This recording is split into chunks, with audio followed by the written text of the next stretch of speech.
श्रोते हो, आज ऐकूया मिलिंद अष्टपुत्रे लिखित मन विषण्ण करणारी बंदिनी ही कथा. माझी येरवडा तुरुंगात जेल सुपरिटेंडंट म्हणून बदली झाली आणि माझ्या आनंदाला पारावार उरला नाही. कितीतरी दिवसांपासून उराशी बाळगलेलं स्वप्न अखेर पूर्ण झालं होतं.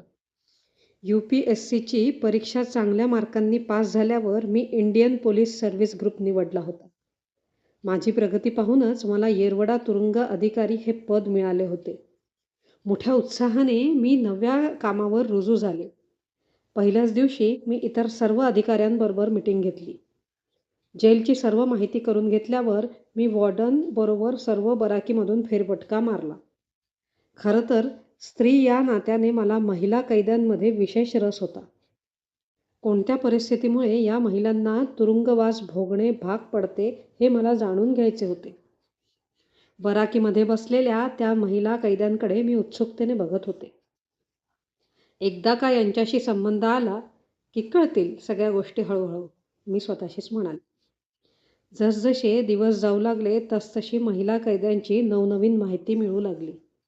वेगवेगळ्या गुन्ह्यासंदर्भात त्यांना शिक्षा झालेल्या होत्या. काही गुन्हे किरकोळ होते तर काही गंभीर, अगदी सदोष मनुष्यवधासारखे. त्या दिवशी जेल वॉर्डन चिंताग्रस्त मुद्रेने मला भेटायला आले. 8 नंबरच्या बराकीतील 2 महिला कैद्यांना गेल्या आठवड्यापासून मुदतीचा ताप भरला होता. कैद्यांसाठीच्या दवाखान्यात ॲडमिट करण्यासाठी जागा नव्हती, त्यामुळे आमचा नाईलाज झाला. इतर कैद्यांना त्यांच्यासोबत ठेवणे धोकादायक होते. तापाची लागण इतरांनाही होऊ शकत होती. बाकी कैद्यांना दुसऱ्या बराकीत तात्पुरते हलवण्याचा निर्णय आम्ही घेतला. परंतु एक प्रौढ महिला कैदी बराक सोडून जाण्यास तयार नव्हती. जनाबाई शिवतारे या नावाची महिला कैदी त्याच बराकीत राहण्यावर ठाम होती.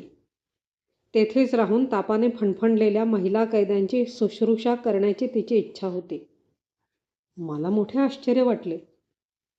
रुग्ण असलेल्या कैदी महिलांच्या संपर्कात आल्यास आपल्यालाही या तापाची लागण होऊ शकते हे माहिती असूनही तिने त्याच बराकीत राहण्याचा निर्णय घेतला होता. मग आम्हीही विरोध केला नाही. जनाबाईंनी दोन्ही रुग्णांची उत्तम काळजी घेतली. वेळेवर त्यांना औषधं देणे, त्यांना काही हवे नको ते पाहणे इत्यादी कामे त्या तत्परतेने पार पाडत होत्या. आठवड्याभरातच दोन्ही रुग्ण बरे झाले आणि परिस्थिती पूर्वपदावर आली. जनाबाईंचे मला कौतुक वाटले. उत्सुकतेपोटी मी त्यांची रेकॉर्ड फाईल मागवून घेतली आणि ती चाळताना मला आश्चर्याचा धक्काच बसला. सख्ख्या भावाच्या निर्घृण हत्येच्या गुन्ह्यात दोषी आढळल्याने त्या जन्मठेपेची शिक्षा भोगत होत्या.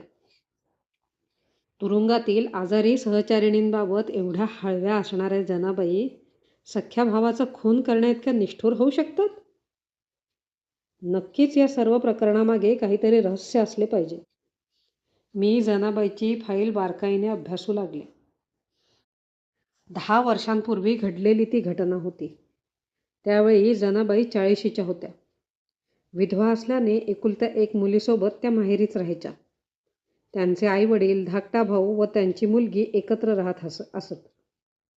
पैशांवरून भावा बहिणीत भांडणे होती असा पोलिसांचा निष्कर्ष होता. अशातच एके दिवशी भावाबरोबर झालेल्या पराकोटीच्या भांडणात रागाच्या भरात जनाबाईंच्या हातून भावाचा खून झाला होता. जनाबाईंनी पोळ्या लाटण्याच्या लाटण्याने भावाच्या डोक्यात वार केले होते. वार वर्मी लागून कवटी फुटल्याने भावाचा जागीच मृत्यू झाला होता. कोर्टात जनाबाईंच्या आईवडिलांनी प्रत्यक्षदर्शनी पुरावा म्हणून त्यांच्या विरुद्ध दिलेली साक्ष कोर्टाला जनाबाईंना जन्मठेपेची शिक्षा सुनावण्यास पुरेशी होती. माझा विश्वासच बसत नव्हता. मी विचार करू लागले. जनाबाईंच्या मुलीचे नाव कुठेही पोलीस रेकॉर्डमध्ये नव्हते. तिची साक्ष ही पोलिसांनी घेतली नव्हती. त्यावेळी जनाबाईंच्या मुलीचे वय 15 वर्षे होते. म्हणजेच ती कळती सवरती होती. मग तिची साक्ष का घेतली गेली नाही? अस्वस्थ मनाने मी माझ्यापुरता का होईना पण या प्रकरणाचा छडा लावायचे ठरवले. दुसऱ्या दिवशी सकाळी मी जनाबाईंना माझ्या केबिनमध्ये बोलावून घेतले. महिला कैदी नेसतात त्या पांढऱ्या शुभ्र साडीत जनाबाई माझ्या केबिनमध्ये आल्या. गळ्यात रुद्राक्षांची माळ होती. कपाळावर पांढरा टिळा होता. शांत चेहरा आणि निग्रही नजर. जनाबाई माझ्या समोर उभ्या राहिल्या. दोन्ही हात जोडून मला नमस्कार करत त्यांनी त्यांची नजर माझ्या नजरेस भिडवली. मला का बोलवलंत मॅडम? शांत आणि हळू आवाजात त्यांनी मला विचारले. एखाद्या देवळात देवासमोर भजन पठण करून अचानक आपल्या पुढ्यात आलेल्या एखाद्या आजीबाईंच्या चेहऱ्यावर असावी तशी तृप्तता त्यांच्या चेहऱ्यावर विलसत होती. बसा जनाबाई. पुढ्यातील खुर्चीकडे बोटाने निर्देश करत मी म्हणाले. जनाबाई पदर सावरून खुर्चीत बसल्या. प्रश्नार्थक मुद्रेने बघणाऱ्या त्यांच्याकडे पाहून मी स्मितहास्य केले. तुमचे कौतुक करण्यासाठी तुम्हाला बोलवलंय, मी म्हणाले. काहीच न बोलता त्या शांत नजरेने त्या माझ्याकडे बघत राहिल्या. तुमच्या प्रेमळ शुश्रूषेनं आजारी पडलेल्या तुमच्या दोन्ही मैत्रिणी खडखडीत बऱ्या झाल्या म्हणून तुमचं कौतुक करायचं आहे. त्या हसल्या. मी पाहतच राहिले. इतकं निर्मळ हास्य मी कितीतरी दिवसांनी बघत होते. तेही खुनाच्या गुन्ह्यासाठी जन्मठेप झालेल्या कैद्याच्या तोंडावर. मॅडम, अहो त्यात कौतुक करण्यासारखं काय आहे? आपल्या माणसांची सेवा आपण नाही करायची तर कुणी करायची? त्यांच्या जागी मी असते तर त्यांनीही हेच केलं असतं ना, जनाबाई म्हणाल्या. कौतुक एवढ्यासाठी की सर्वांमध्ये तुम्ही एकट्याच हे करायला पुढे आलात, मी त्यांच्या हातावर हात ठेवत म्हणाले. जनाबाई पुटपुटल्या. पांडुरंग पांडुरंग. एक गोष्ट सांगू? त्यांच्या डोळ्यांना डोळे भिडवत मी विचारले.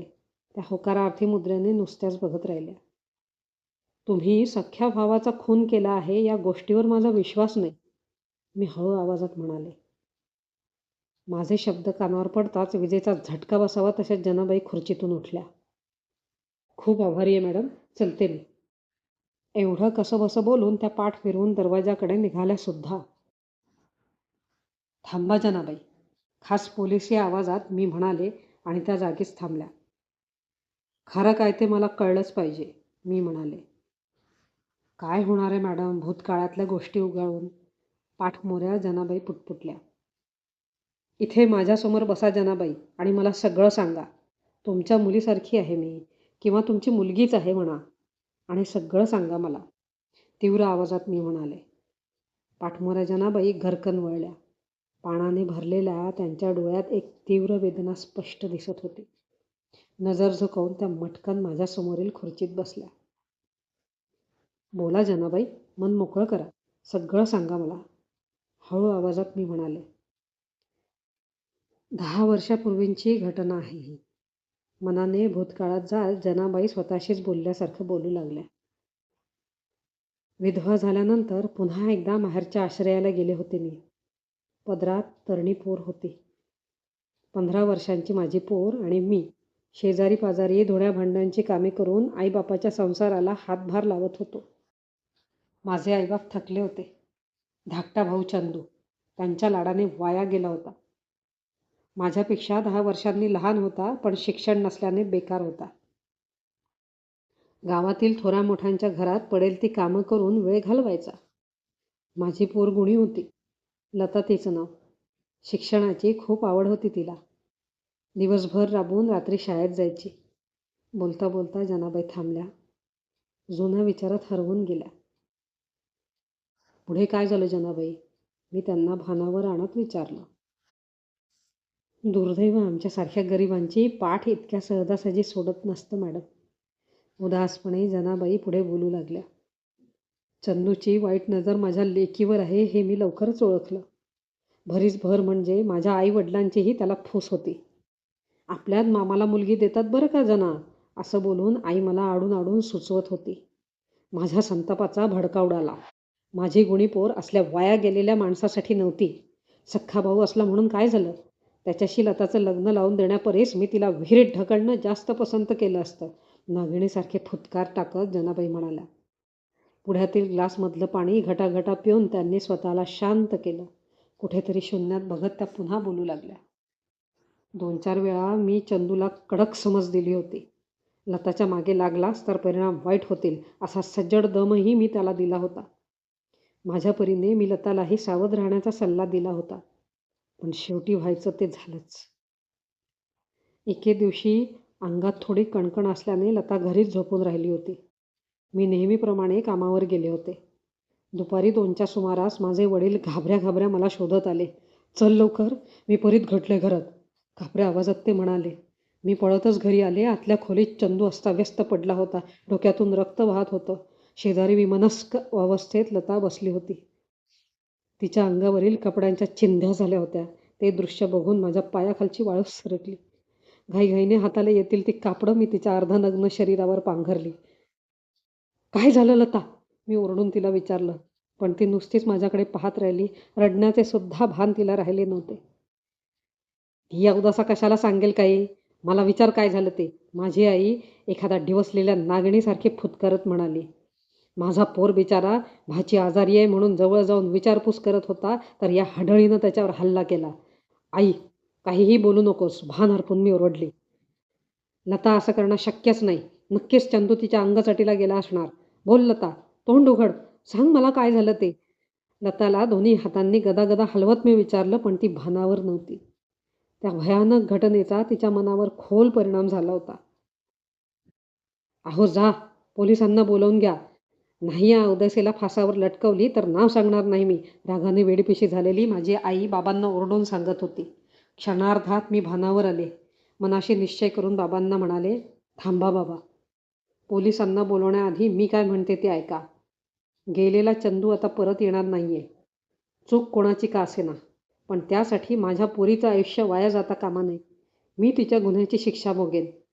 आई, तुझ्या मुलाच्या मृत्यूची शिक्षा मी भोगेन, पण माझ्या लेकराला माफ कर. तिचं उभं आयुष्य पडलंय तिच्यासमोर. माझं काय, सरलंय सगळं आता. भीक मागते मी तुझ्याकडे. माझ्यावर इतके उपकार कर. माझ्या लेकराऐवजी मी शिक्षा भोगेन." मी आईचे पाय धरून तिला विनवीत राहिले. आश्चर्य म्हणजे आई द्रवली. पुढे रीतसर पोलीस केस झाली. आईबाबांनी माझ्याविरुद्ध साक्ष दिली आणि मला जन्मठेपेची शिक्षा झाली. जनाबाई बोलायच्या थांबल्या. माझ्या केबिनमध्ये शांतता पसरली. पाणावलेले डोळे हलक्या हातानं पुसत मी जड आवाजात विचारले, "लताचे काय झालं पुढे जनाबाई?" लताला हे पसंत नव्हतं. तिने केलेल्या गुन्ह्याची शिक्षा मी भोगावी हे तिला मान्य नव्हतं. पण मग मी तिला समजावलं. शिकून मोठं व्हायचंय, तिचं स्वप्न पूर्ण करण्याची तिला शपथ घातली. चांगल्या वागणुकीनं मला जेलमधून लवकर सोडतील अशी आशा तिला दाखवली. खूप खूप शिकून माझे पांग फेडण्याचं वचन मी तिच्याकडून घेतलं. शेवटी पोर बदली. मी जेलमध्ये असताना खडतर जीवनाशी झगडत खूप शिकली. एका बँकेत मोठी अधिकारी आहे आता. बक्कळ पगार घेते. शिकून आयुष्याचं सोनं झालंय तिच्या. आणखी काय पाहिजे मला?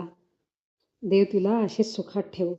बोलता बोलता कृतकृत्य झाल्याच्या आविर्भावात जनाबाई गप्प झाल्या. मग थोड्या वेळाने भानावर येऊन त्यांनी मला नमस्कार केला. "येते मॅडम मी आता. खूप कामं करायची बाकी आहेत." एवढं बोलून लगबगीनं निघून गेल्या.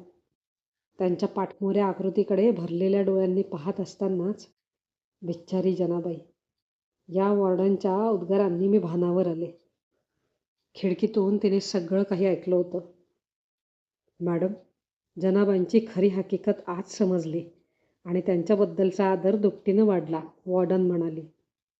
"म्हणजे?" काहीच न कळून मी विचारले. "इतके दिवस आम्ही जनाबाईंनीच खून केला असं समजत होतो. 2 वर्षांपूर्वीपर्यंत लता आईला भेटायला यायची. मायलेकीचं चांगलंच गुळपीट होतं. तासनतास दोघी गळ्यात गळे घालून बसायच्या. पण नंतर अचानक तिनं येणं बंद केलं. तिनं तिच्या बँकेतील कोणा सहकार्याबरोबर प्रेमविवाह केला. पण तिच्या नवऱ्याने एक अट तिला घातली होती. लग्नानंतर लतानं जनाबाईंशी सगळे संबंध तोडायचे होते. बायकोच्या खुनी आईची सावलीसुद्धा त्याला त्यांच्या संसारात नको होती. लतानं रडत रडत ही गोष्ट जनाबाईंना सांगितली. तिला ही अट मान्य नव्हती. त्यासाठी स्वतःच्या प्रेमाची आहुती द्यायचीही तयारी तिने केली होती. पण जनाबाईंनी तिला समजावले. आयुष्यात खऱ्या प्रेमाला अव्हेरून चूक करू नकोस असं ठणकावून सांगितलं. त्यांनी स्वतःच्या उतारवयात पोटच्या मुलीला कायमचं दूर करण्याचं विषसुद्धा पचवलं. तिच्या सुखासाठी यापुढे आयुष्यात तिला कधीही भेटायला न येण्याचं वचन घेऊन. गळा भरून आल्याने वॉर्डन बोलायची थांबली. इतका वेळ कष्टाने रोखलेले माझे अश्रू मुक्तपणे वाहू लागले आणि लेकरासाठी उभ्या आयुष्याची होळी करणाऱ्या त्या जगावेगळ्या बंदिनीसाठी नकळत माझे हात जोडले गेले. श्रोते हो, कथा आवडली असल्यास लाईक, कमेंट, शेअर आणि सबस्क्राईब जरूर करा. धन्यवाद.